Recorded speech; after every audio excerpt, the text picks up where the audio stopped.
Praise lord. దేవుని ఘనమైన నామమునకు మహిమ కలుగునుగాక. ప్రభు పేరట మీ అందరికీ హృదయపూర్వక వందనాలు. ఈ ఉదయకాలము దేవుని వాక్యాన్ని విందాం. యోహాను సువార్త 1వ అధ్యాయము 30వ వచనము.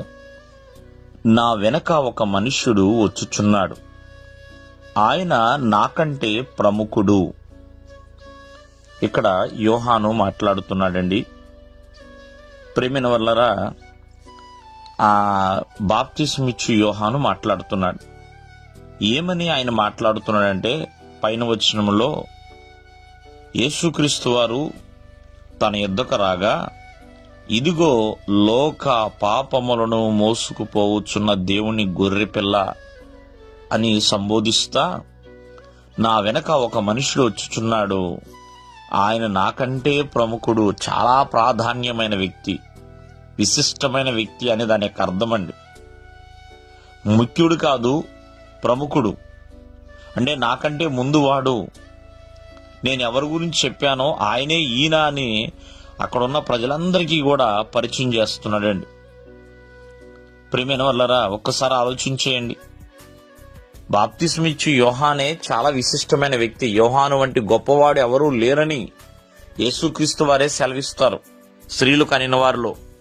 మరి అటువంటి యోహాను యేసుక్రీస్తు వారి యొక్క జీవితం గురించి, అతని గురించి ఎలా చెప్తున్నాడు? ఆ ప్రభువు వారి గురించి అండి.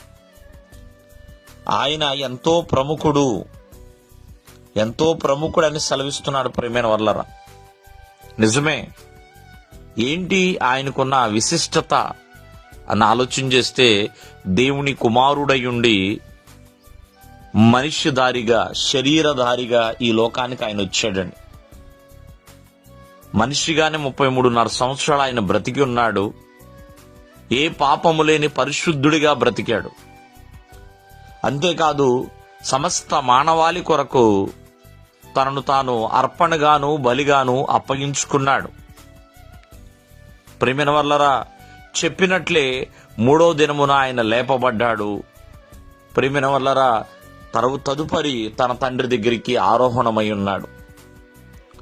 ఈ రోజున యేసుక్రీస్తు వారి యొక్క జననము కావచ్చు, ఆయన యొక్క మరణము కావచ్చు, ఆయన యొక్క పునరుద్ధానము కావచ్చు, ఇవన్నీ కూడా తన ప్రజలకి ఆశీర్వాదకరమే.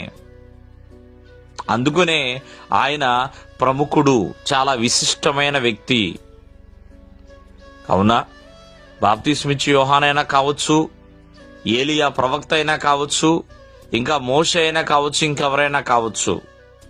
ప్రియమైన వల్లరా, దేవునిగా మార్చబడలేరండి.